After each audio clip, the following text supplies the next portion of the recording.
Buenas noches, les habla Carlos Fernando Chamorro, bienvenidos a esta semana.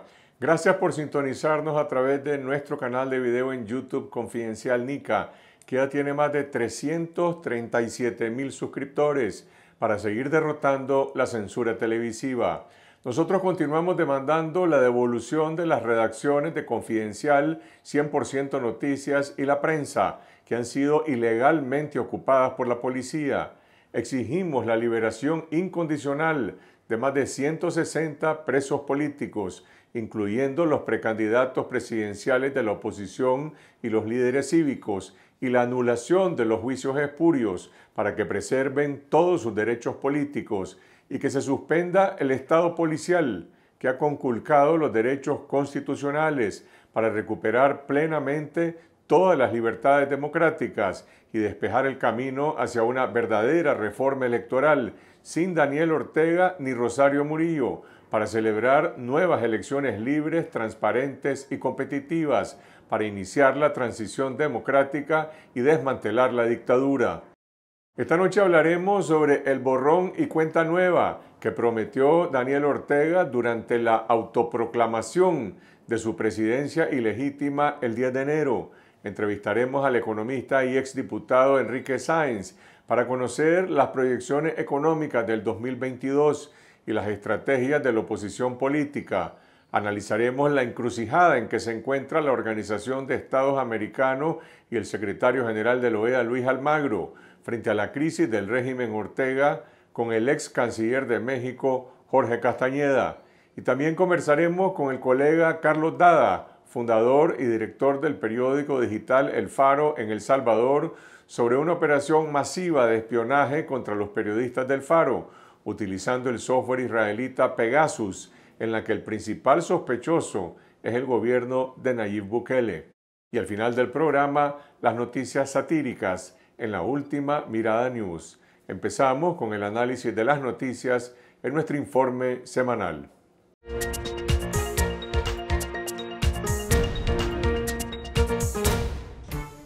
Nuestra meta es darle continuidad a la buena marcha que traíamos hasta abril del 18. Eso, borrón y cuenta nueva. Y vamos adelante, queridos hermanos nicaragüenses. Esa fue la promesa de Daniel Ortega durante el acto de autoproclamación como presidente ilegítimo por 5 años más, junto con su esposa y vicepresidenta Rosario Murillo, ambos juramentados por el Consejo Electoral bajo control sandinista. La ceremonia estuvo marcada por el aislamiento internacional, el debilitamiento de la base política del partido en el poder y las sanciones contra el régimen, luego de las votaciones sin garantías democráticas y tras el encarcelamiento de los principales aspirantes presidenciales. Ortega prometió alcanzar el nivel de crecimiento económico que el país tenía antes de 2018 y no se refirió a la demanda nacional de suspensión del Estado policial y la liberación de los más de 160 presos políticos que mantiene en las cárceles. En cambio, llamó presos políticos a los estadounidenses detenidos que se tomaron el Capitolio en enero de 2021. Las víctimas y familiares de víctimas de la represión estatal y defensores de derechos humanos rechazaron la propuesta de borrón y cuenta nueva que hizo Daniel Ortega durante su autoinvestidura ilegítima, que calificaron como un anzuelo político. Él quiere que nosotros hagamos borrón y cuenta nueva. ¿Acaso él no nos va a devolver a nuestros hijos? ¿Acaso se nos va a olvidar que hubo una masacre desde abril? Eso nunca se nos va a olvidar a un pueblo. Sin reconocer los errores del pasado, no hay cómo construir una efectiva democracia, expresó Paulo Abrao, ex secretario ejecutivo de la Comisión Interamericana de Derechos Humanos, mientras que la doctora Vilma Núñez, presidenta del Centro Nicaragüense de Derechos Humanos, CENID, señaló que con su mensaje Ortega quiere reafirmar su impunidad ante la comisión de delitos de lesa humanidad. La Unión Europea sancionó este 10 de enero a 7 altos funcionarios del régimen: Luis Ángel Montenegro, superintendente de bancos; Naima Díaz, directora de Telcor, y 3 magistrados del Poder Electoral. Lumberto Campbell, Brenda Rocha y Cairo Amador, así como los hijos y asesores de Ortega, Laureano y Camila Ortega Murillo.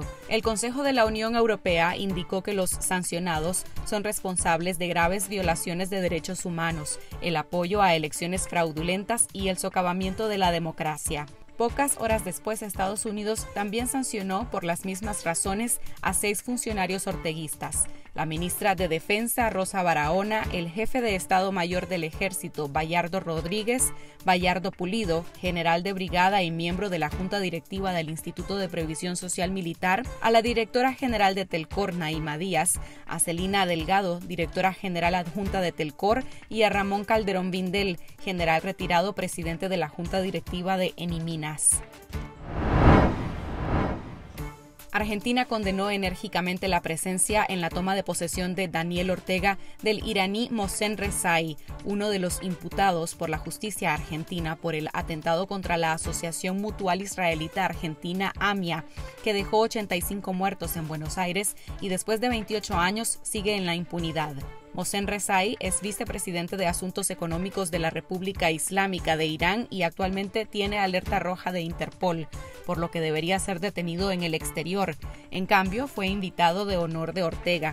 24 horas después del escándalo, Ortega sostuvo un encuentro privado con Rezaei, del que no trascendió los motivos específicos, pero la vicepresidenta Rosario Murillo mencionó un acuerdo de cooperación, mientras que el funcionario iraní atribuyó la reunión a un respaldo político para vencer al imperialismo norteamericano. La expresidenta de Costa Rica, Laura Chinchilla, pidió a la Organización de Estados Americanos la aplicación del artículo 21 al régimen Ortega Murillo para suspenderlo, tras su renuencia al diálogo y a la visita de una misión de alto nivel establecida en la más reciente resolución de la entidad interamericana que condena la deriva autoritaria de Ortega. Después de casi un mes de que se hizo la última gestión, no ha respondido y más bien le dio como un portazo en las narices a la OEA, avanzando hacia el quinto mandato. Ahí parece que ya hay que dar el paso siguiente, que es avanzar hacia la aplicación del artículo 21. Para la exmandataria costarricense, el régimen de Ortega y Murillo solo dejará el poder si se siente asfixiado y piensa que para ello se necesitan más sanciones aplicadas a individuos leales al régimen y hacia instituciones clave como el Ejército y el Banco Central. También plantea la revisión de Nicaragua en el CAFTA, particularmente de los sectores en que existen inversiones fuertes de la familia presidencial y de sus aliados. El próximo miércoles 19 de enero sesiona el Consejo Permanente de la OEA, en que se espera conocer el informe de su secretario general, Luis Almagro, sobre sus gestiones diplomáticas con el régimen de Daniel Ortega, que hasta ahora ha rechazado de forma rotunda un acercamiento para resolver la crisis nicaragüense a través del diálogo. La OEA deberá decidir si continúa estos esfuerzos o convoca a la aplicación del artículo 21 de la Carta Interamericana para suspender a Nicaragua, pero para ello debe contar con 24 votos de sus países miembros. Es la encrucijada en la que se encuentra la Organización Interamericana sobre cómo actuar ante la deriva autoritaria de Daniel Ortega. El expresidente de Costa Rica, Luis Guillermo Solís, dijo que mientras no haya una mayoría en el Consejo Permanente ni en la Asamblea General de la OEA que proponga y sostenga una línea estricta de repudio contra la dictadura, será imposible que el rol de esta organización sea determinante. El régimen orteguista, por su lado, anunció su salida de la OEA el 19 de noviembre pasado, un proceso que debe culminar en 2 años a partir de esa fecha. Nicaragua es el país de América con el mayor subregistro de muertes por la COVID-19 en relación con las cifras que reconoce el Ministerio de Salud. Según una estimación hecha por The Economist, en el país hay entre 10.000 y 30.000 fallecidos, una cifra 137 veces superior a las 218 muertes que se admiten oficialmente. Los países que le siguen en este porcentaje de subregistro son Haití y Venezuela. Entre finales de diciembre y los primeros días de enero se registra un leve incremento de contagios de COVID-19 confirmados mediante test de antígenos y otros casos sospechosos por sintomatología, reportaron fuentes médicas privadas que dijeron se trata de cuadros leves de la enfermedad. Estos nuevos casos en Nicaragua coinciden con la llegada de la nueva variante Omicron, que ha disparado los contagios en África, Europa, Estados Unidos y otros países vecinos. En el Istmo, Costa Rica, Panamá y Guatemala ya reportaron la presencia de Omicron. Nicaragua no ha informado sobre la búsqueda de esta variante, pero la OPS dijo que el país tiene la capacidad para identificarla. Médicos independientes aseguran que ya han visto pacientes sospechosos de haber sido contagiados con esta variante. Los teléfonos móviles de periodistas y defensores de derechos humanos en El Salvador han sido espiados con el programa israelí Pegasus, según un peritaje realizado por 2 organizaciones internacionales y validado por Amnistía Internacional. Este programa de vigilancia manipula y se apropia de toda la actividad de un teléfono inteligente. Es de la empresa israelí NSO Group, que ha declarado que solo vende el software de espionaje a gobiernos, bajo la autorización del Ministerio de Defensa de Israel. 22 miembros de El Faro fueron intervenidos con Pegasus 226 veces entre 2020 y 2021. El gobierno de Nayib Bukele ha acosado y atacado constantemente al diario digital, que a través de investigaciones periodísticas ha revelado negociaciones clandestinas entre el ejecutivo salvadoreño y las pandillas del país, así como otros casos de corrupción del gobierno.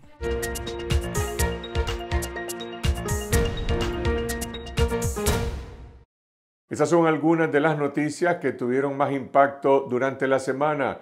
Y ahora nos comunicamos hasta Ciudad de México con el ex canciller mexicano, el politólogo Jorge Castañeda, para conocer la visión de América Latina sobre la autoproclamación de Daniel Ortega el 10 de enero y los dilemas que enfrenta la Organización de Estados Americanos sobre la crisis de Nicaragua este próximo miércoles, cuando se reúna el Consejo Permanente de la OEA. Jorge, ¿cómo se lee la ausencia de delegaciones de la mayoría de los gobiernos democráticos de América Latina y el Caribe en la autoproclamación de Daniel Ortega el pasado 10 de enero?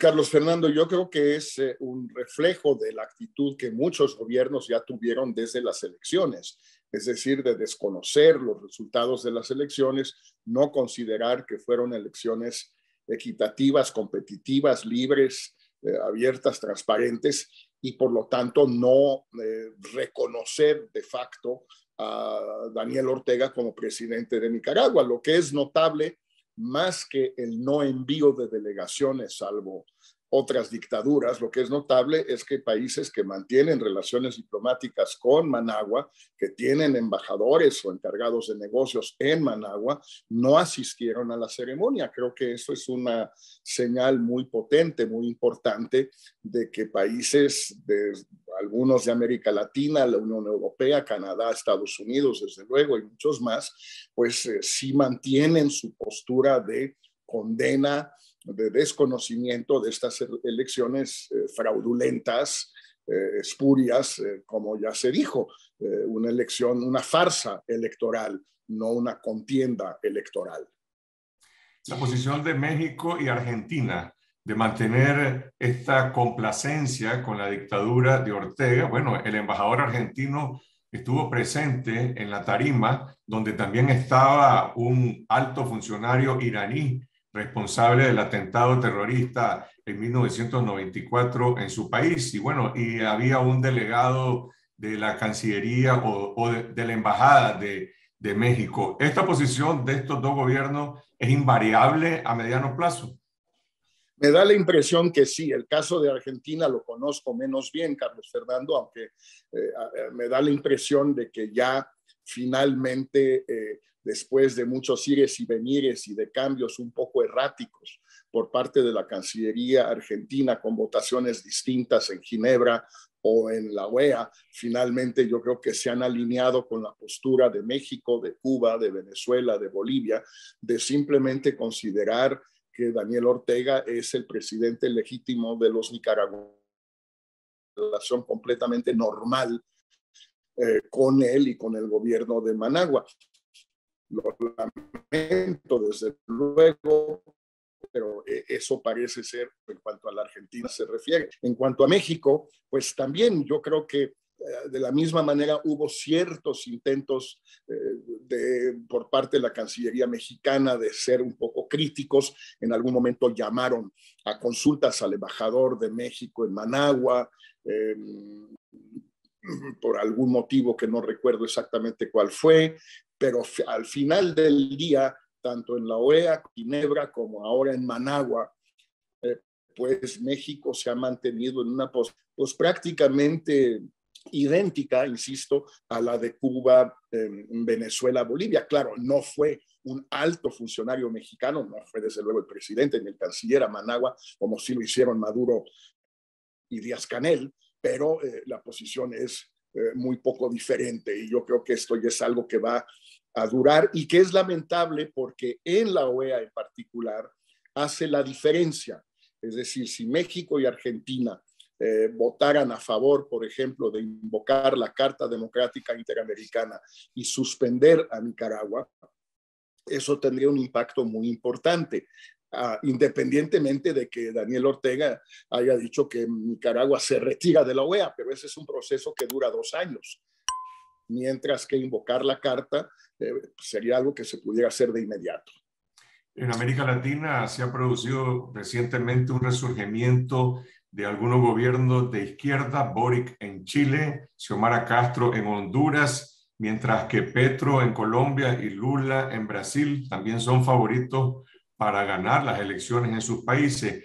¿Qué impacto puede tener esta tendencia en la agenda democrática del continente? Bueno, mucho va a depender, Carlos Fernando, de la postura que adopten estos nuevos presidentes, en el caso de Boric y de Pedro Castillo en Perú, y en el caso de Petro y de Lula y de Xiomara Castro en Honduras y de Lula y Petro en Colombia y en Brasil, frente a la situación en Nicaragua, la situación en Venezuela, etc. Boric hizo declaraciones muy fuertes, muy críticas, democráticas durante la campaña, y por lo tanto yo no creo que se vaya a alinear con el eje, digamos, bolivariano de defensa de las 3 dictaduras. Pedro Castillo Perú en una votación, si no me equivoco, en la OEA o en Ginebra, también mantuvo una postura crítica y no envió una delegación de alto nivel, ni mucho menos a Managua. Lula, por desgracia, me parece que aunque sin duda va a seguir un curso mucho más centrista en la política interna brasileña que lo que hizo Dilma Rousseff antes y lo que quisiera el PT ahora, Lula en materia de política exterior creo que va a seguir un poco el mismo rumbo que siguió durante sus 2 periodos a principios de siglo, es decir, una ruta de cierta incondicionalidad frente a Cuba en aquella época, frente a Chávez, y yo creo que ahora frente a Ortega. Lo lamento, pero creo que es el caso. En cuanto a Honduras, pues no cambia mucho, porque por sus propias razones Juan Orlando Hernández se ha vuelto un aliado muy cercano de Daniel Ortega. Él estuvo presente en la ceremonia en Managua. En ese sentido, el cambio no se notará, aunque las razones pueden ser muy distintas en el caso de Hernández y en el caso de Castro. El próximo miércoles se reúne el Consejo Permanente de la OEA y aunque no se conoce la agenda de ese día, los diplomáticos esperan que el secretario general Luis Almagro presente su informe sobre las gestiones con Ortega, que hasta ahora ha hecho un rechazo rotundo sobre cualquier posibilidad de diálogo diplomático. ¿Qué opciones tiene el secretario Almagro y la OEA? Pues muy pocas, porque parece que no están los votos, Carlos Fernando, para invocar la Carta Democrática. Tal vez sí estén los votos para aprobar un informe crítico. En la votación anterior, no recuerdo exactamente la fecha, 25 países sobre 34 votaron a favor de un documento, de un proyecto de resolución condenatorio. Y esos votos sí están y están todavía, porque de todas maneras el gobierno chileno que votará pues es el gobierno de Piñera, El gobierno colombiano que votará es el de Duque, el gobierno brasileño que votará es el de Bolsonaro, y por lo tanto en estos casos, así como algunos otros, pues no habrá una mayoría en contra. Yo creo que Almagro tiene los votos para la aprobación, en su caso, de un informe muy crítico, pero no creo que alcancen los votos, las dos terceras partes que se necesitan para invocar la Carta Democrática. Entonces, no espero yo gran cosa, por desgracia. ¿Cómo ven la actuación de la administración Biden en la crisis de Nicaragua? ¿Tiene el gobierno de Estados Unidos, la comunidad internacional, una estrategia de mediano plazo frente a esta crisis que no pareciera tener una salida inmediata? Pues mira, la verdad, Carlos Fernando, no tienen una estrategia, no tienen una visión de largo plazo, pero nadie la tiene, y nadie la tiene porque no está fácil tenerla. Más allá de la enorme simpatía que cada quien le puede tener a los presos políticos que se encuentran en una situación abominable, en el caso de muchos de ellos en Managua, más allá del deseo que todos podemos tener de que vuelva una normalidad democrática en Nicaragua, los dilemas son reales para Estados Unidos, para la Unión Europea, para cualquier país.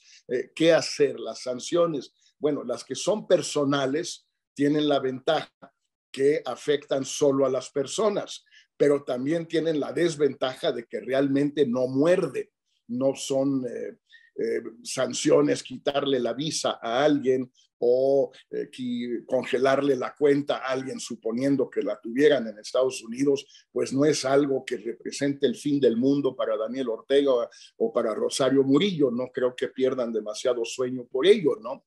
En cambio, ya sanciones más potentes como la exclusión o suspensión de Nicaragua del CAFTA, DR, o la expulsión de Nicaragua de la OEA, del BID, del Banco Mundial, del Fondo Monetario, que todavía recibió en octubre, si no me equivoco, el excedente de derechos especiales de giro que le tocaba. Todo eso, pues, son sanciones que pueden resultar ineficaces y al mismo tiempo lastimar mucho al pueblo de Nicaragua, porque son sanciones que agudizarían seriamente la economía nicaragüense. Pero la economía nicaragüense, pues, es la economía del pueblo nicaragüense, y algunos empresarios sin duda también, pero no la economía personal de Daniel Ortega o de Rosario Murillo. Entonces, Estados Unidos está en el mismo dilema que todo el mundo, que todos nosotros. Mi inclinación personal sí es a favor de sanciones, porque no me gusta la idea de no hacer nada, pero no puedo hacer caso omiso de este impacto negativo que las sanciones pudieran tener. Ahora, ¿se puede establecer una condicionalidad entre sanciones internacionales, sanciones políticas y el restablecimiento de las libertades democráticas en Nicaragua y la liberación de los presos políticos? Se podría hacer, desde luego que sí, porque hay instrumentos, porque no se tiene que usar necesariamente, digamos, la opción termonuclear en materia de sanciones, que probablemente sería la suspensión de Nicaragua del CAFTA, del Acuerdo Centroamericano de Estados Unidos y Dominicana de Libre Comercio. Hay cosas que se pueden hacer que no lleguen a ese extremo. Lo que no está claro es que eso ayude al restablecimiento de las libertades, la liberación de los presos, la suspensión del régimen de excepción que en el fondo existe en Nicaragua. Entonces es muy difícil saber qué hacer, y además están los precedentes que sienta. Yo siempre he sido partidario desde la aprobación del NAFTA, el Acuerdo de Libre Comercio de México y de Estados Unidos y Canadá en 1993, fue en vigor en 94, de vincular los acuerdos de libre comercio al respeto a los derechos humanos, al respeto y a la defensa de la democracia representativa, las garantías individuales, etcétera. Pero a Estados Unidos eso no le gusta, nunca le ha gustado. La Unión Europea sí. todos los acuerdos comerciales con la Unión Europea incluyen una cláusula democrática. De existir un acuerdo de este tipo entre Nicaragua o Centroamérica y la Unión Europea, se invocaría sin duda la cláusula democrática en un acuerdo de ese tipo. Estados Unidos no les gusta eso, son muy recalcitrantes al respecto, ¿no? Ahora veamos la consecuencia de la inacción. ¿Qué repercusiones tendría para Centroamérica, para América Latina, la prolongación de la dictadura de Ortega, ahora una dictadura ilegítima que simplemente se establece en el poder después de anular las elecciones si no hay una reacción continental que tenga un impacto a nivel doméstico en Nicaragua?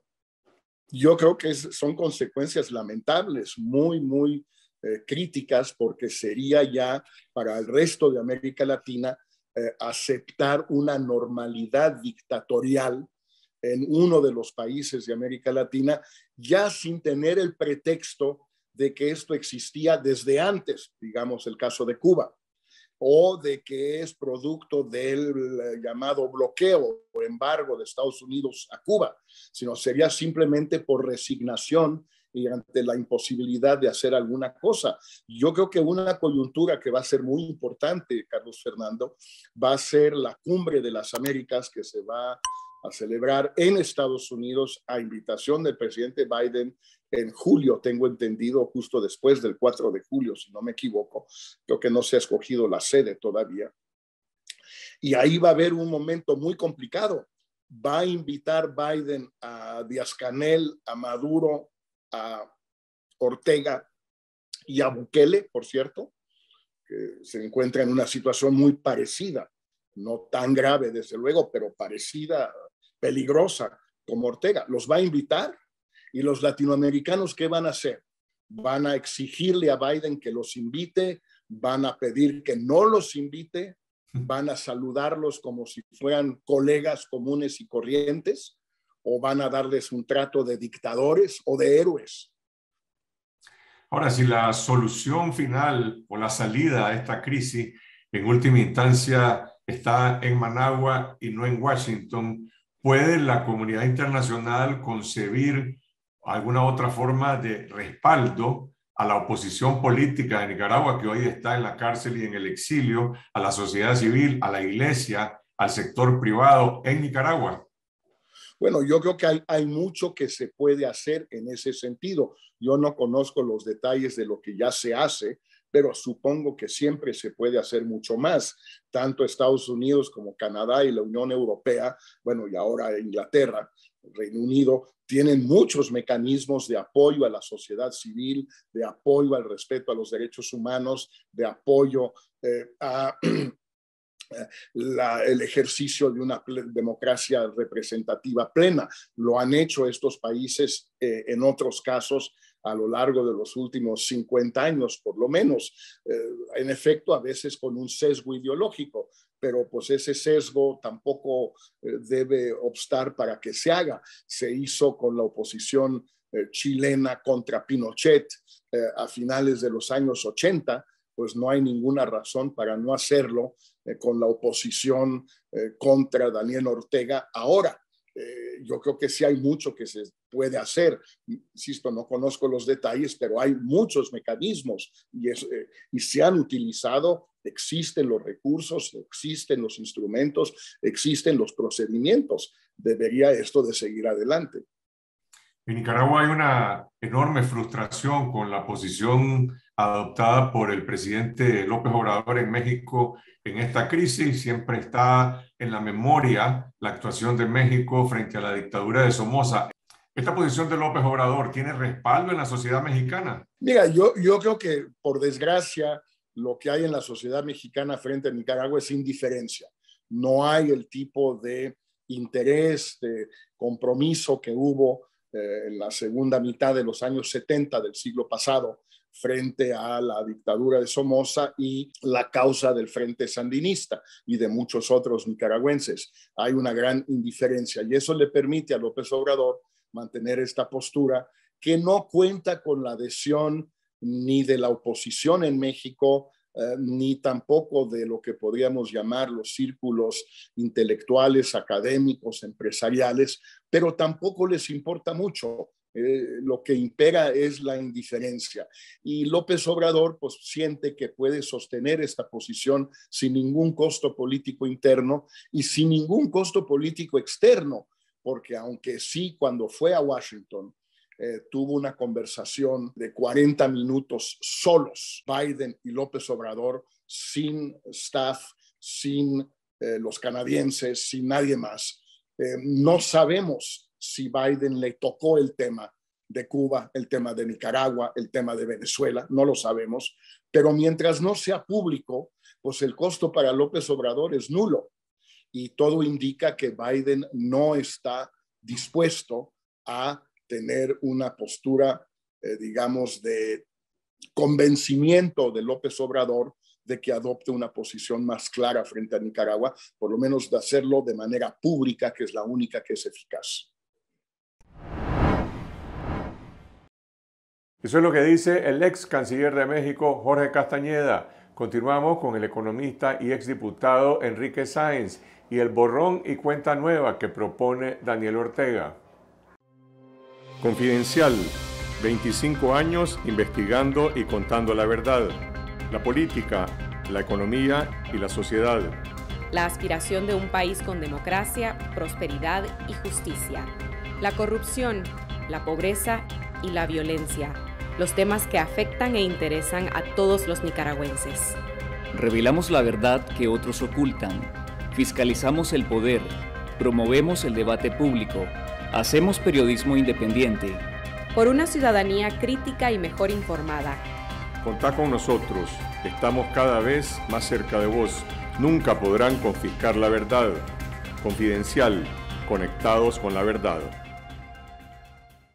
Y ahora vamos a la entrevista con Enrique Sáenz, economista, exdiputado, sobre las proyecciones económicas del 2022 en el año 15 de la dictadura, la promesa de Ortega de borrón y cuenta nueva y la propuesta de la oposición en el exilio y en Nicaragua para enfrentar la crisis nacional y salir de la dictadura. Enrique, este 10 de enero Daniel Ortega proclamó con triunfalismo que la economía nacional ya se ha recuperado después de 3 años consecutivos de recesión económica. ¿Cómo se interpreta el crecimiento que tuvo el PIB en 2021, que oscila entre 6 y 7,5%? Sí, vamos a asumir como cierto ese dato, pero también tenemos que asumir como ciertos los otros datos que no dijo Ortega ni dicen las autoridades económicas del régimen sobre qué tiene que ver este crecimiento estadístico con las realidades de los empresarios y con las realidades de las familias. Por ejemplo, Ortega no dijo que ese crecimiento económico no ha movido el empleo formal ni siquiera en 1%. Ortega no dijo que ese supuesto crecimiento económico no ha movido el subempleo ni siquiera en 1%. Y subempleo, de acuerdo a la definición del gobierno, son aquellos nicaragüenses que ganan menos del salario mínimo o que no tienen empleo fijo y trabajan un día sí y un día no. ¿Y cuántos son de acuerdo con las cifras oficiales, sumando desempleados y sumando subempleados? Prácticamente el 50% de la población laboral.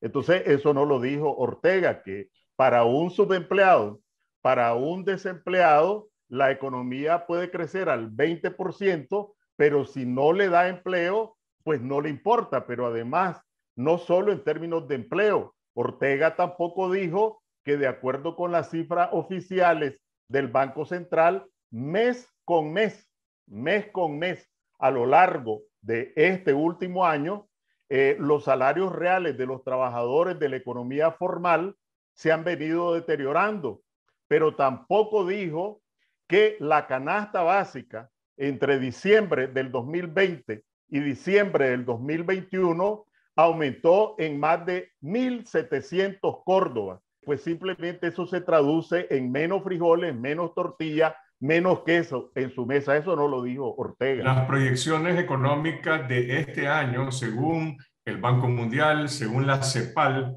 son de un crecimiento considerablemente menor que esa estadística del 7%. Ahora se habla de un 2-3%. ¿Estas son buenas noticias acaso para el gobierno y malas noticias para la población? Bueno, esto es una regla de tres simple. Si admitimos las cifras oficiales del gobierno, estas no son ni mis opiniones ni mis cifras, son las cifras del gobierno.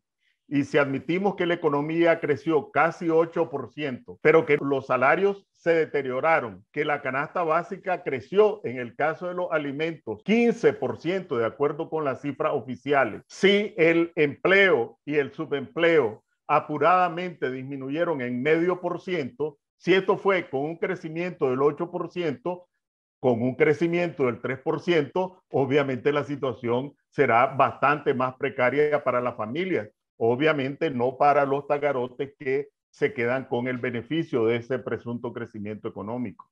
Sin embargo, el mensaje que transmitió Ortega y que con otras palabras lo dijo después Rosario Murillo, refiriéndose también al sector empresarial, es el de borrón y cuenta nueva. Es decir, Murillo atacó a los empresarios que rompieron con el régimen después de la matanza de abril y dijeron, bueno, ahora vamos a empezar de nuevo porque la economía ya se ha recuperado. Lo que está sugiriendo Ortega es de negociar con las empresas, con sectores económicos o revivir ese modelo que existió hasta antes de 2018.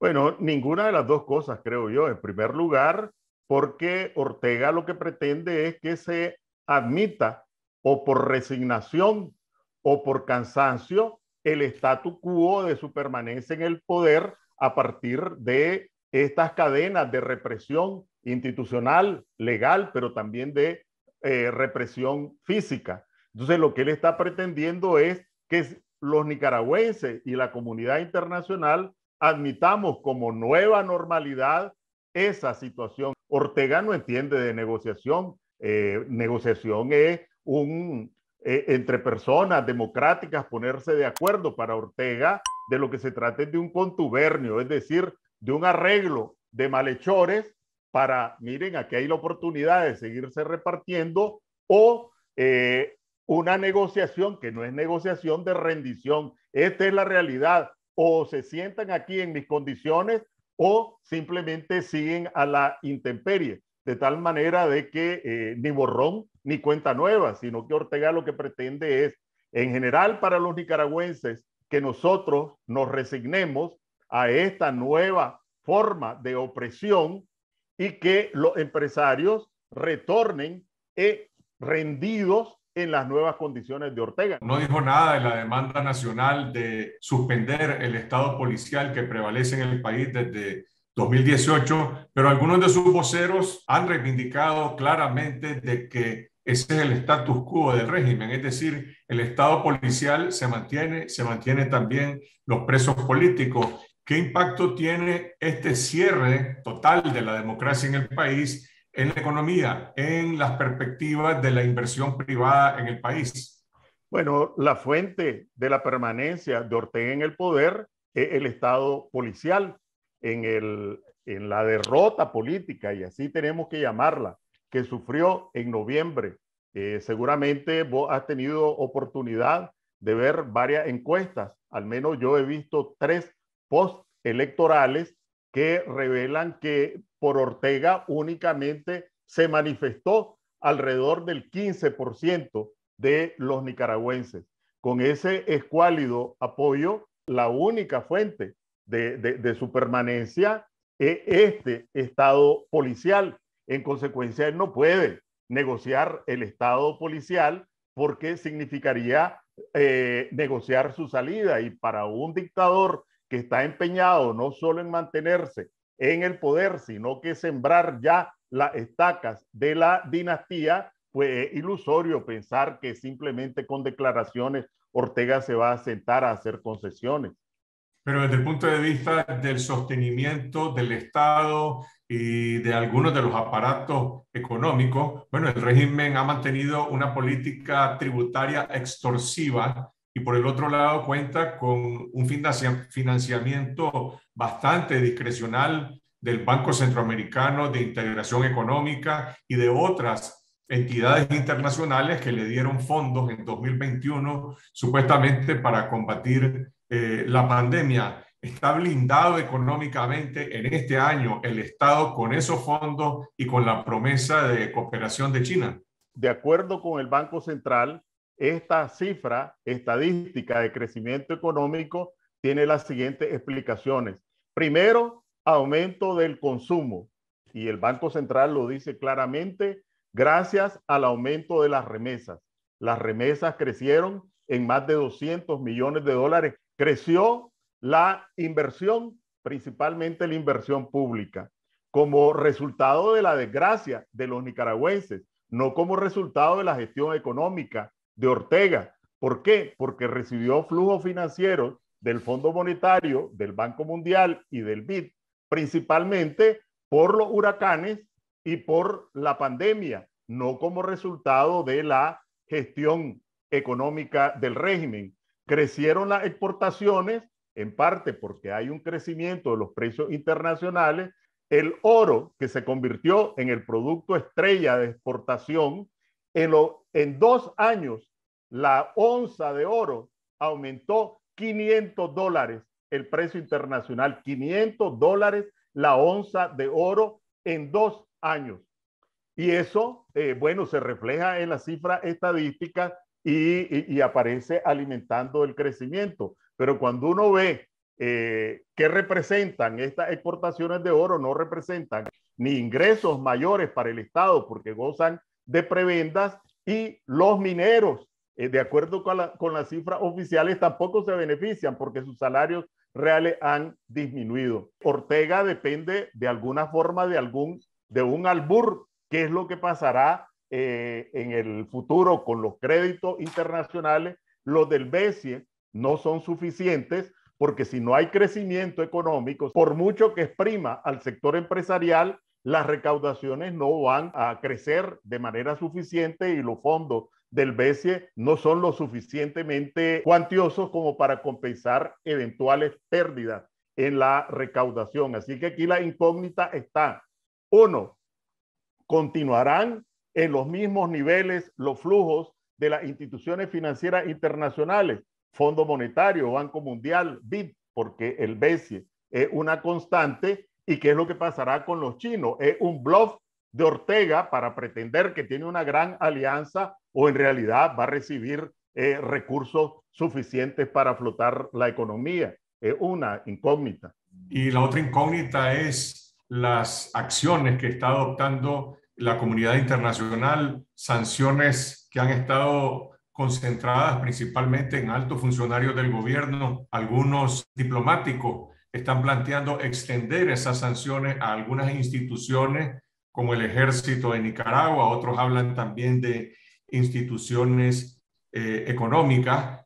Entonces, efectivamente, la otra incógnita, ¿cuál va a ser la magnitud y la dirección de las sanciones? Pero hay que decir que las sanciones tienen un impacto visible y otro impacto invisible que solo se puede ver o sentir en el mediano y en un plazo mayor, aunque algunas tienen un impacto inmediato, pero es muy difícil atribuirla de manera directa. Por ejemplo, tener una relación hostil con tu principal socio económico en términos de comercio exterior, inversiones, remesas, como es Estados Unidos, eso lo marcan las instituciones, las empresas calificadoras de riesgo, castigando la capacidad de atraer capitales y encareciéndolo. Eso a la corta y a la larga tiene un impacto en la economía del país, aunque no se vea.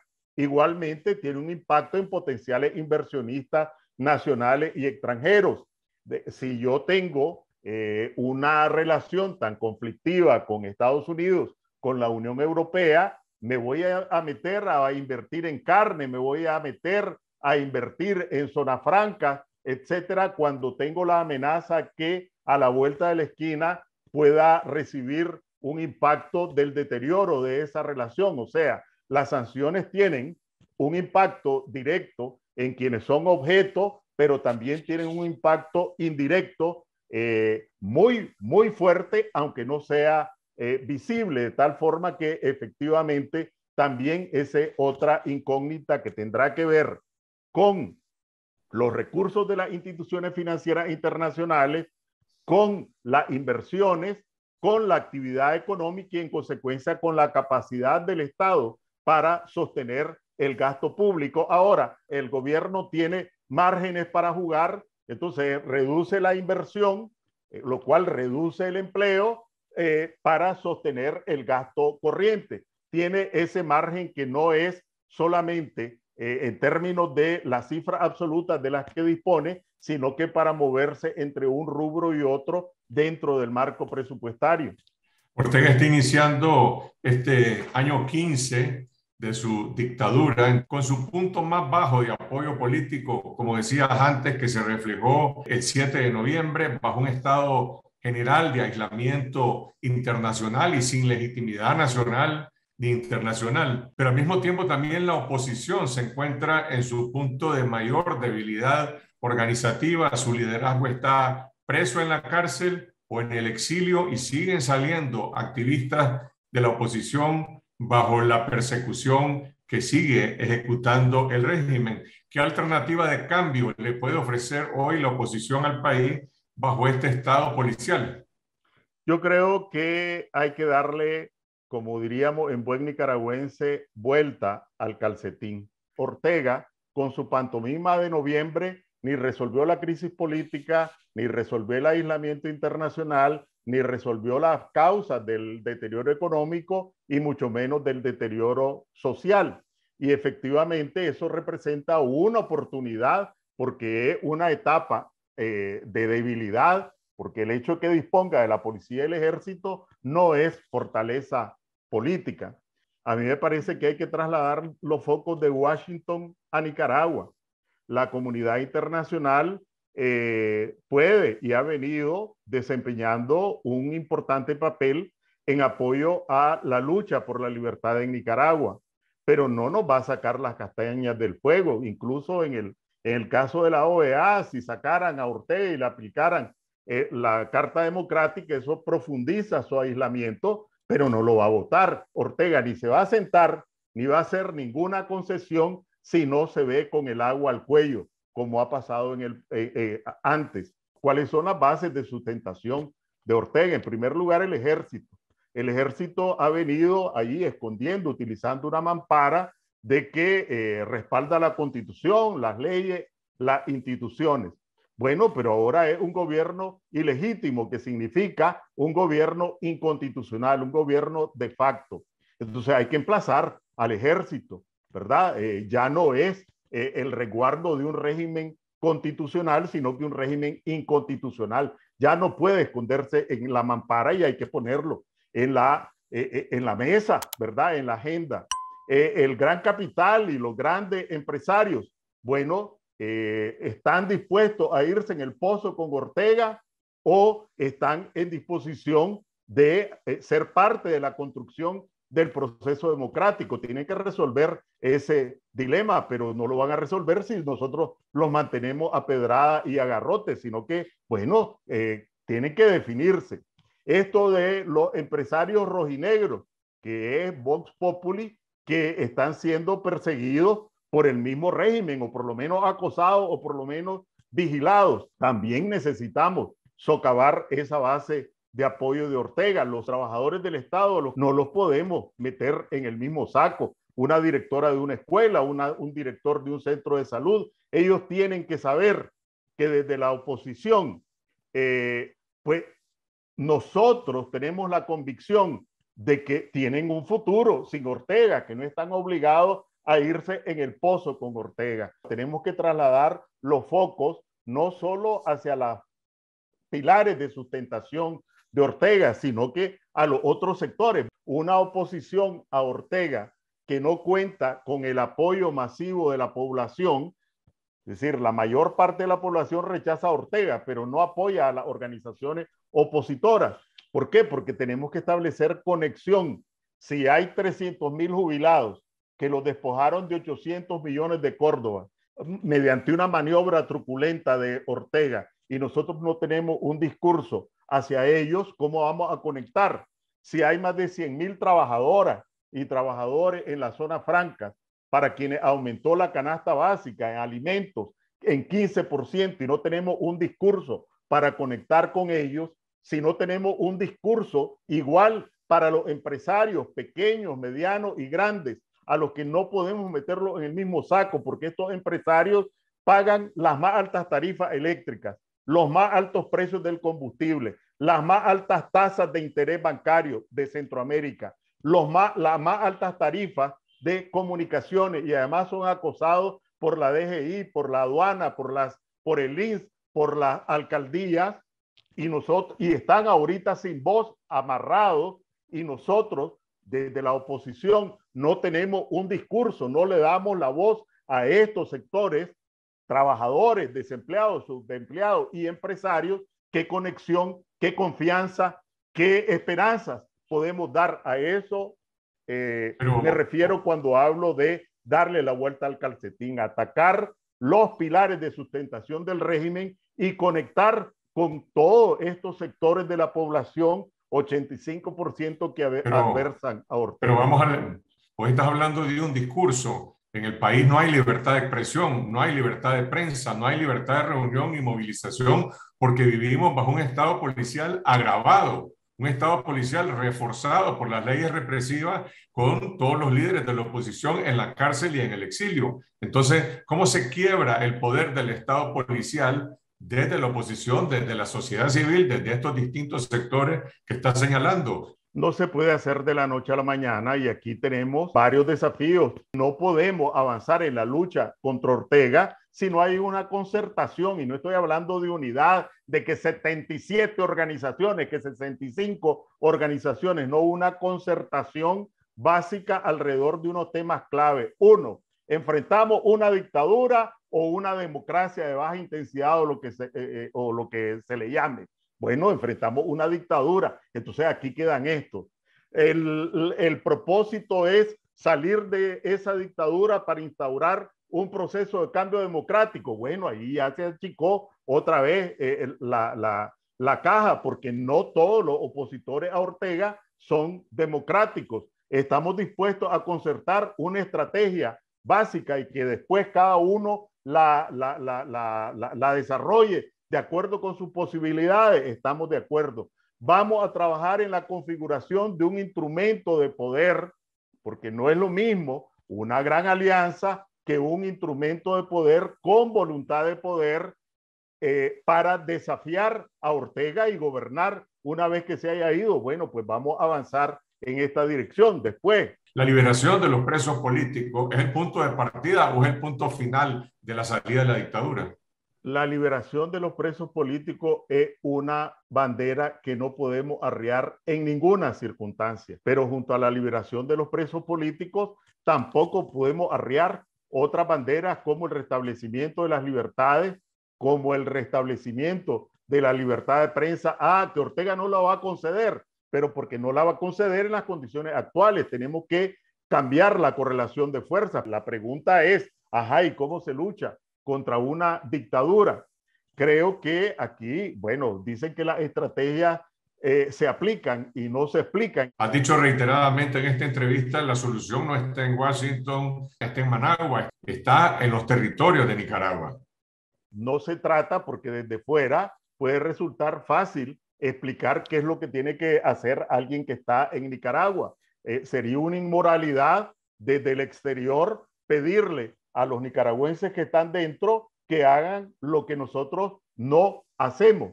O, como he visto a algunos, impulsar a la gente a que se enfrente a la dictadura a pecho descubierto y con las manos vacías es una irresponsabilidad, pero hay otras formas menos expuestas, y aquí cada trinchera vale. Cada acción vale si las podemos ir sumando. Pongo un ejemplo, nada más. Hay 300,000 jubilados. Les quitaron 800 millones de córdobas en los 2 años anteriores. Ahora están sufriendo el flagelo del alto costo de la canasta básica. Bueno, si yo soy un opositor en mi barrio y sé que en la esquina hay un jubilado, me le acerco para explicarle, mire, porque ni siquiera la vieron pasar, le robaron 800 córdobas, este es el precio de la canasta básica. ¿Conoce usted a otros jubilados que estén en la misma condición? Son 300,000. Con el 1% que empecemos a trabajar con ellos, bueno, pues ya estamos estableciendo una red, no tiene que ser visible, pero basta con empezar a intercambiar información, a sensibilizar, etcétera, etcétera. En algún momento va a reventar el mecate por algún lado, con la zona franca, con los empresarios. Lo que quiero decir es que no tiene que ser ni público ni notorio las nuevas formas de organización y de resistencia, no solo a nivel territorial, sino que alrededor de los intereses de la población. Continuamos con el periodista salvadoreño Carlos Dada, fundador y director del periódico digital El Faro.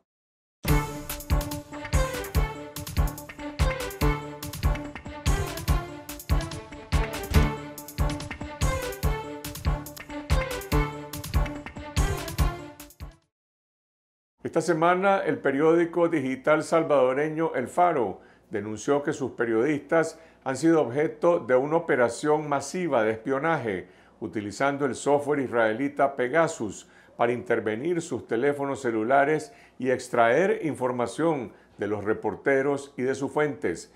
Conversamos con el fundador y director del Faro, el periodista Carlos Dada, para conocer sobre las implicaciones que tiene el espionaje para las libertades de prensa y de expresión en esta operación en la que el principal sospechoso es el gobierno de Nayib Bukele.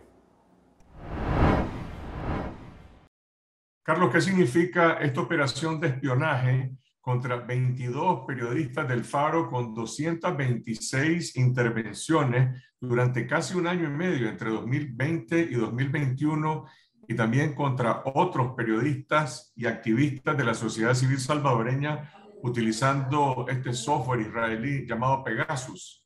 Tal vez debo empezar diciendo que es una intromisión inaceptable en nuestras vidas privadas, en nuestras conversaciones privadas, por parte de operadores de Pegasus, que yo creo reflejan cabalmente el grave deterioro de la situación de la democracia y para el libre ejercicio de la prensa. Solo del Faro son 22 personas las que hemos sido infectadas con Pegasus, y no solo es la cantidad de personas, sino la cantidad de intromisiones en nuestros teléfonos y la duración de esas intervenciones, lo que ha hecho que Citizen Lab y Access Now, dos organizaciones internacionales que son las que analizaron los datos de nuestro teléfono, hayan concluido que se trata de un espionaje tan agresivo que solo lo califican como obsesivo por la agresividad con que han tratado de detectar todos nuestros movimientos. Creo yo que es un fiel reflejo de esta situación. ¿Cómo detectaron que los teléfonos celulares estaban siendo intervenidos por Pegasus? Bueno, empezamos detectando anomalías en el teléfono de una de nuestras colegas, una periodista del Faro, Julia Gabarrete, y decidimos enviarlo, hablar con estas organizaciones Access Now y Citizen Lab para que analizaran su teléfono y determinaran si estaba infectado con Pegasus. Salió positivo y al ver la cantidad de intromisiones, ellos mismos sugirieron que enviáramos otros teléfonos de más gente del Faro para determinar los alcances de este espionaje. Y los otros teléfonos salieron infectados y pidieron más y más. Al final enviamos solo del Faro 30 aparatos, de los cuales 22 resultaron infectados con Pegasus, no solo de periodistas, también del departamento de ventas, de la administración, de nuestra gerencia general, habían sido infectados con Pegasus. En tu caso personal, ¿cuántas veces fue intervenido tu teléfono? Bueno, aquí hay que hacer una diferenciación. Una cosa es la cantidad de veces que se meten a tu teléfono y otra es lo que dura cada una de las intromisiones. Te doy un ejemplo para entender la diferencia, Carlos. Óscar Martínez, que es a quien más número de veces lo intervinieron durante 49 veces, pero entre esas 49 veces son poco más de 50 días. A mí, en cambio, solo, entre comillas, solo se metieron a mi teléfono 12 veces, pero la duración de cada una es tal que en total estuvieron en mi teléfono durante 167 días, en un periodo de poco más de un año. En el caso de Carlos Martínez es todavía peor. Citizen Lab determinó que básicamente fue una intromisión ininterrumpida. Estaban casi todo el tiempo metidos en su teléfono, encendiendo nuestras cámaras, nuestros micrófonos, teniendo acceso a nuestras fotos, videos, audios, chats, passwords, aplicaciones, cuentas bancarias, absolutamente todo. Ahora, ustedes son periodistas, ¿se puede conocer qué tipo de información ha sido extraída y cuál ha sido el objetivo específico de esta operación de espionaje, tomando en cuenta el periodo de tiempo en que se llevó a cabo? Los espionajes empezaron, o las primeras intromisiones que hemos detectado son de julio de 2020 y las últimas septiembre de 2021. Ese es el periodo que abarca las intromisiones con Pegasus que logró detectar Citizen Lab y Access Now. ¿Qué estaban buscando? Bueno, es evidente que estaban buscando quiénes son nuestras fuentes, quiénes son nuestros informantes, pero a diferencia de casos anteriores de intromisiones en teléfonos de periodistas, Citizen Lab cree que en nuestro caso ha sido tan obsesivo el espionaje que realmente querían detectar todos y cada uno de nuestros movimientos. Y evidentemente, al poseer información también de nuestra vida privada, en manos de gente que ha demostrado ya su voluntad y su capacidad de hacernos daño, pues tenemos la preocupación también de que sean utilizados justamente. Antes de detectarse y documentarse y denunciarse esta operación masiva de espionaje, desde hace ya un par de años el Faro ha venido denunciando diferentes formas de ataque, intimidación, asedio fiscal, amenazas, incluso expulsiones de algunos periodistas por parte del gobierno de Nayib Bukele. Esta acción de espionaje está relacionada con ese contexto político de tensión entre la relación entre el gobierno y la prensa. Sí, por supuesto. Mira, nosotros aprovechando los datos del reporte técnico que nos enviaron estas organizaciones, hicimos un cruce de información entre los momentos de mayor intensidad en el espionaje telefónico con Pegasus y nuestros propios ciclos de publicaciones. Y coinciden perfectamente, Carlos. Los meses o los momentos de mayor intensidad son siempre alrededor de algunas de nuestras noticias, digamos, más impactantes durante este periodo, alrededor de antes y después de la publicación de las negociaciones de Bukele con las pandillas, antes y o después de nuestras publicaciones sobre actos de corrupción de este gobierno, y también coinciden con algunos ciclos de la vida nacional sobre los cuales estábamos pendientes o de los cuales lamentablemente hemos sido protagonistas involuntarios. Por ejemplo, otro momento de gran intensidad es alrededor de los días en que el presidente Nayib Bukele en cadena nacional nos acusó de lavar dinero. A eso me refiero con que involuntariamente y lamentablemente hemos sido protagonistas de estos momentos. O sea, no tenemos ninguna duda que esto se une a la serie de ataques, de amenazas, de acoso, de agresiones, de deslegitimación contra la prensa que ha emprendido el gobierno de Nayib Bukele. Agrego dos elementos que me parecen importantes para determinar, porque efectivamente Citizen Lab no puede determinar, es el gobierno de El Salvador. Citizen Lab llega a decir todo apunta, pero yo agrego más elementos para sostener nuestra acusación contra el gobierno salvadoreño.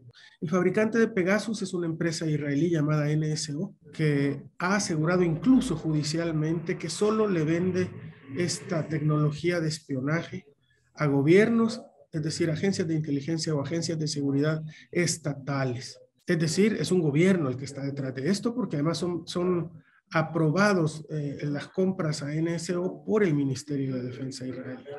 Una vocera del gobierno salvadoreño declaró este jueves que el gobierno de El Salvador no ha contratado el software Pegasus a esta compañía para hacer espionaje. ¿Cómo interpreta esta declaración? ¿Libera al gobierno de una posible responsabilidad directa o indirecta en esta operación? De ninguna manera, Carlos Fernando. Mira, desde hace varios años venimos viendo lo mismo en otros países y escuchando lo mismo por parte de la empresa fabricante. ¿Qué venimos viendo? Que el software, según NSO, Pegasus, fue diseñado y solo se vende a estas agencias estatales para combatir terrorismo y crimen organizado. Pero lo que hemos visto en los últimos años es que se ha utilizado para espiar a periodistas, activistas, defensores de derechos humanos en todo el mundo. Y en todos los casos, salvo, si no me equivoco, en el de Polonia, que la semana pasada admitió haber comprado Pegasus, en todos los demás casos los gobiernos los niegan. ¿Por qué están además casi obligados a negarlo? Porque están haciendo un mal uso de ese software, porque están cometiendo una ilegalidad, porque están espiando a activistas, periodistas y miembros de la sociedad civil, porque están poniendo en riesgo a nuestras fuentes, porque están obteniendo los datos de nuestra vida privada. A mí no me sorprende que el gobierno de Nayib Bukele haya negado cualquier responsabilidad sobre eso. Es lo mismo que hicieron los otros gobiernos, el gobierno de Hungría, el gobierno de Filipinas, etcétera, etcétera, etcétera. Pero hay otro elemento muy especial en esta investigación. Cuando estaban analizando el teléfono de Carlos Martínez, me refiero a Citizen Lab y Access Now, cuando estaban revisando su teléfono, pudieron atestiguar en vivo el momento en que el operador de Pegasus estaba extrayendo su información. Eso nunca había sucedido. Eso permitió a Citizen Lab determinar la ubicación geográfica del operador de Pegasus y concluyeron que ese operador está en El Salvador. Una de dos, o es el gobierno salvadoreño o hay alguien que está poniendo en riesgo nuestra seguridad nacional, que está atentando contra nuestra seguridad nacional. Pero el gobierno de Bukele ha respondido simplemente lavándose las manos. Yo los invito públicamente al gobierno a que permitan una investigación internacional e independiente, ya que ya no es confiable el sistema de justicia salvadoreño, para que de verdad determine quién es el responsable de estar espiando a periodistas, activistas y miembros de la sociedad civil. Pero el gobierno de Nayib Bukele no ha respondido a esta solicitud. Para nosotros, en nuestra lista de sospechosos, solo hay una persona o una entidad, y este es el gobierno de Nayib Bukele. Este es un crimen que viola la legislación salvadoreña. ¿Ustedes no van a presentar o han presentado un reclamo, una denuncia ante las autoridades salvadoreñas, o se van a centrar en lo que has dicho hace un momento de demandar una investigación independiente?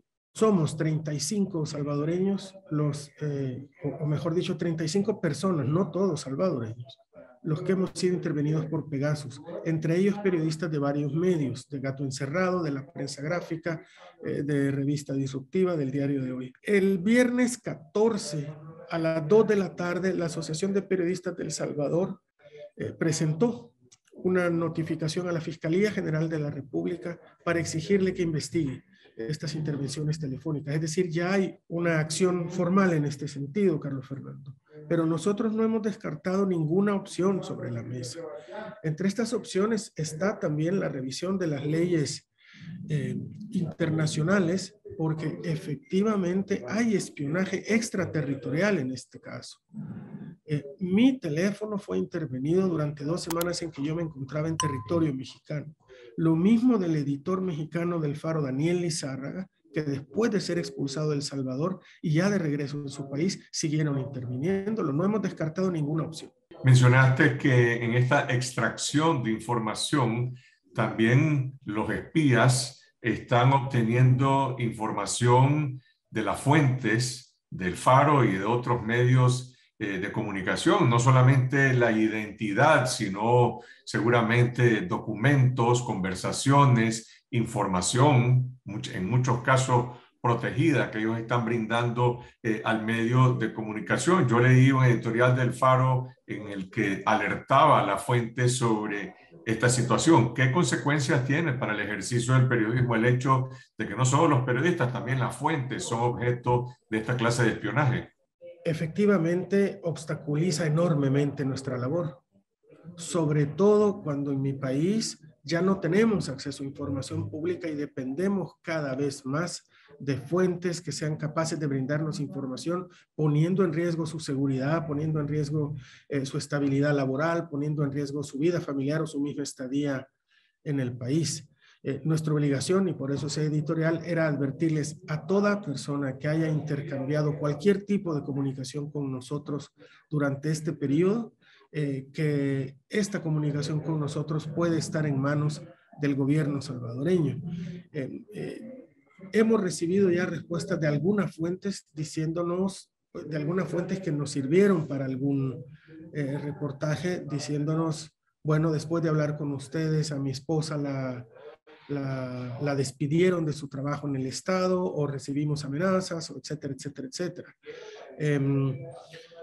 Bueno, sí, dificulta mucho nuestro trabajo. Les hemos prometido a nuestras fuentes que seguiremos buscando vías seguras para poder hablar con ellas, porque en estas condiciones, sin hablar con fuentes, nuestra labor es cada vez más difícil y por tanto la situación mucho más conveniente y más cómoda para quienes quieren seguir ocultando las cosas que nosotros estamos empeñados en informar. ¿Cómo se puede seguir haciendo periodismo bajo espionaje? Los periodistas, las fuentes están en una indefensión total, ¿se pueden proteger de alguna forma? ¿Cómo se puede evitar que esto desemboque en un estado de sosiego, en un estado de ansiedad, en un estado de autocensura incluso? Nosotros hemos prometido seguir haciendo periodismo. Ciertamente, como decimos en el editorial, es cada vez más difícil hacer periodismo en El Salvador, pero es todavía más difícil ser fuente de periodistas en estas condiciones. Yo creo que la experiencia de ustedes en Confidencial, que han estado bajo unas amenazas, un hostigamiento y unos ataques bastante más graves, es una experiencia de la que nosotros también abrevamos para ir aprendiendo, Carlos Fernando, cómo se puede seguir haciendo periodismo cuando hay condiciones muy difíciles para ejercerlo, porque estamos frente a un gobierno obsesionado con evitar que se presente una narrativa distinta a la que ellos quieren presentar y con ocultar actos de corrupción y violaciones al Estado de Derecho y a la Constitución. Tendremos que buscar nuevas maneras de hablar con las fuentes y regresar probablemente a los métodos tradicionales. Y si me permitís un minuto más, porque hablando de métodos tradicionales, Pegasus solo es una de las maneras en que nos han espiado. Ya habíamos denunciado antes seguimientos, intercepciones, envío de drones a nuestras casas, robos de computadoras, etc. Pegasus efectivamente se añade a la serie de amenazas, hostigamientos y ataques contra la prensa en El Salvador. Gracias, Carlos. Nuestra solidaridad con el equipo del Faro y con toda la prensa salvadoreña que está siendo objeto de este tipo de espionaje, intimidación y amenaza. Carlos, gracias a vos por tu solidaridad, por el espacio, por el apoyo y a todo el equipo de Confidencial, a quien nosotros, siempre lo digo, vemos muy de cerca para ir aprendiendo también de sus lecciones. Y ahora vamos a las noticias que no alcanzaron en el informe semanal en la última Mirada News.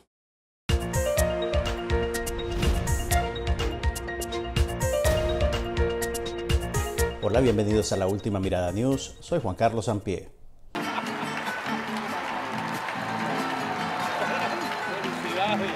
Nosotros también estamos sorprendidos, Maduro.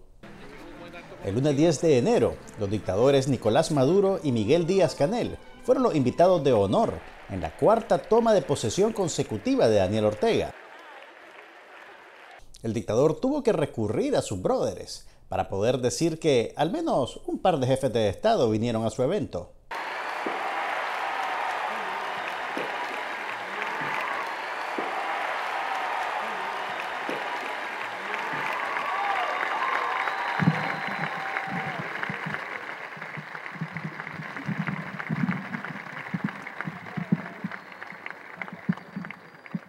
Si para algo sirvió la deslucida velada, fue para revelar los dotes tragicómicos del dúo Ortega-Murillo.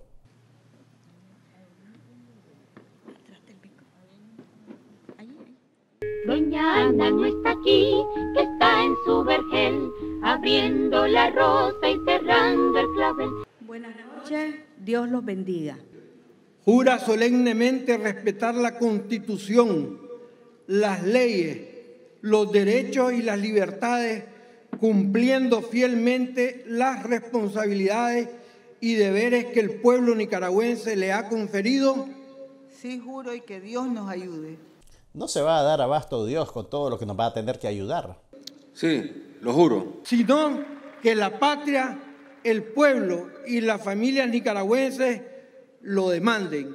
Ay, viera, doctor Porras, el pueblo lo demandó en abril del 2018 y terminamos con más de 350 asesinados, más de 100.000 exiliados y más de 170 presos políticos.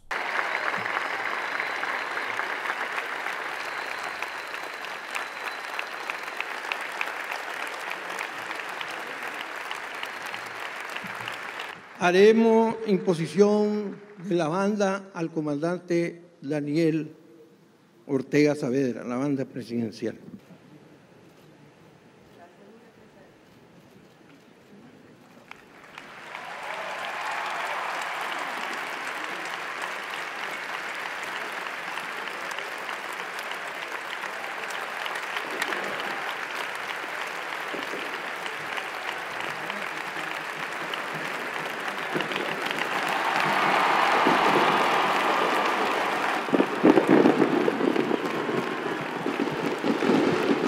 El comandante Daniel Ortega juramentará al gabinete de gobierno.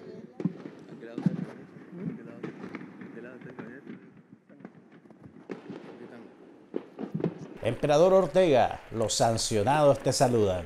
Pero claro, a los cómplices oficiales de Ortega no les molestan las sanciones, porque tienen la devoción absoluta de su jefe, creo. Ella es la presidenta del Consejo Supremo Electoral. La presente.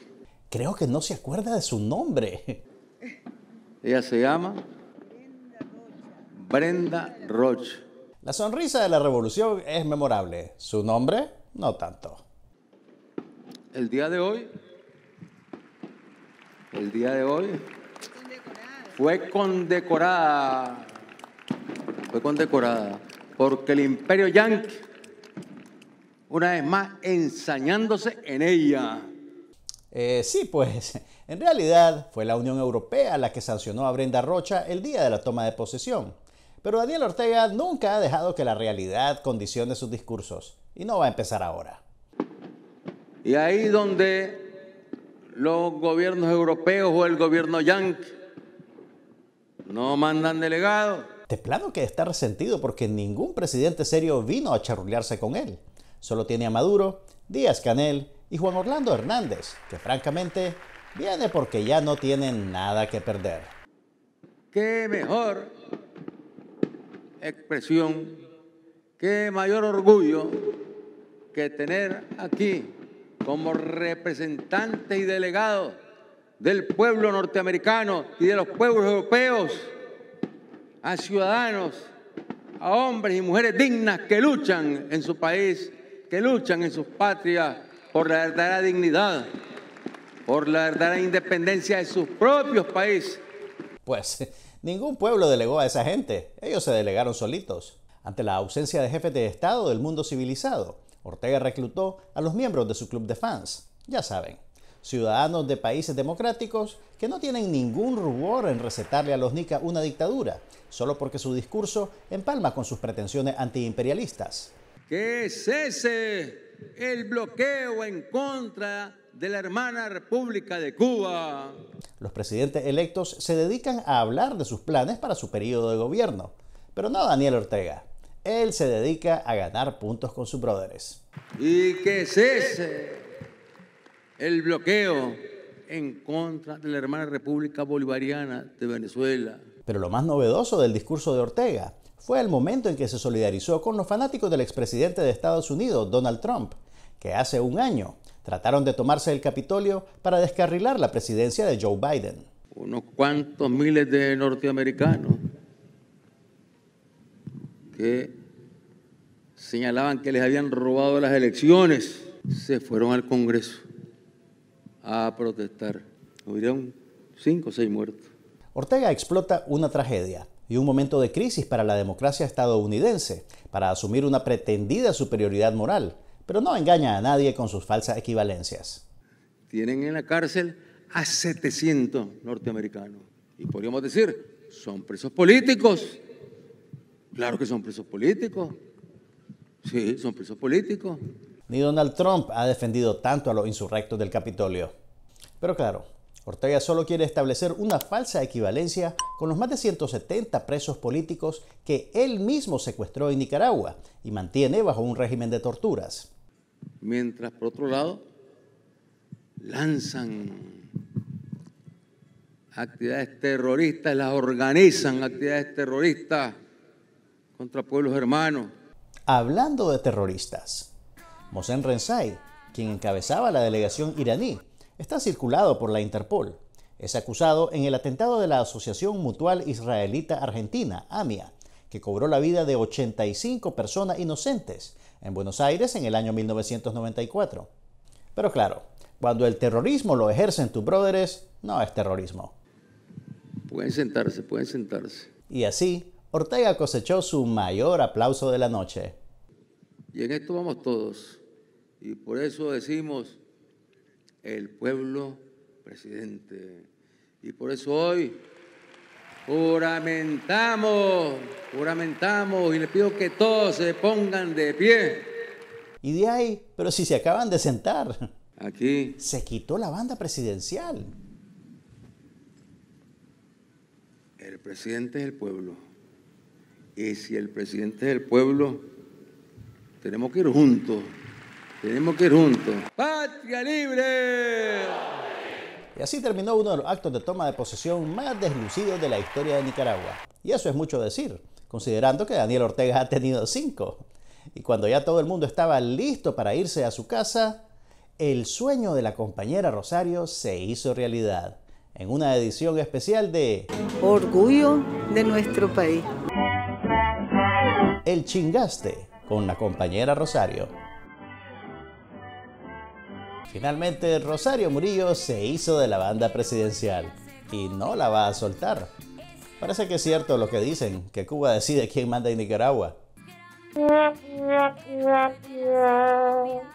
No importa que hablen de amor y llenen la plaza de flores, son unos dictadores y ahora todo el mundo lo sabe. Exigimos la liberación de los más de 170 presos políticos torturados en las cárceles del régimen. Hola, ¿qué tal? Soy la Nicaragua. Buenas noches. Así llegamos al final de esta semana. Nuevamente, gracias a toda nuestra audiencia por su solidaridad. Y si aún no lo han hecho, suscríbanse a nuestro canal de video en YouTube Confidencial Nica para derrotar a la censura en Nicaragua, en Costa Rica, en Estados Unidos y Canadá, en España, en Europa y en América Latina. Ya somos más de 337,000 suscriptores en YouTube y les agradecemos profundamente por su apoyo y su confianza.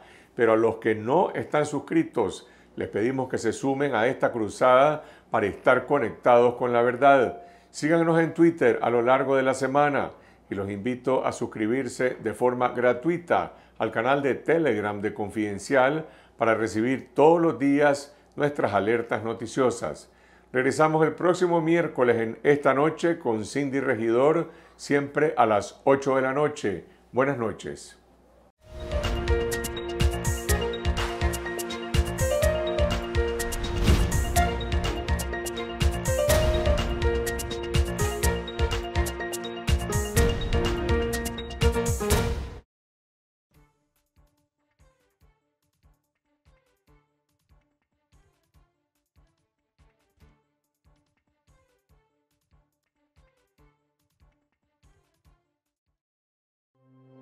Confidencial, 25 años investigando y contando la verdad, la política, la economía y la sociedad.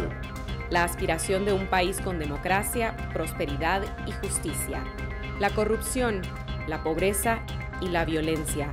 Los temas que afectan e interesan a todos los nicaragüenses. Revelamos la verdad que otros ocultan. Fiscalizamos el poder. Promovemos el debate público. Hacemos periodismo independiente. Por una ciudadanía crítica y mejor informada. Contá con nosotros, estamos cada vez más cerca de vos. Nunca podrán confiscar la verdad. Confidencial, conectados con la verdad.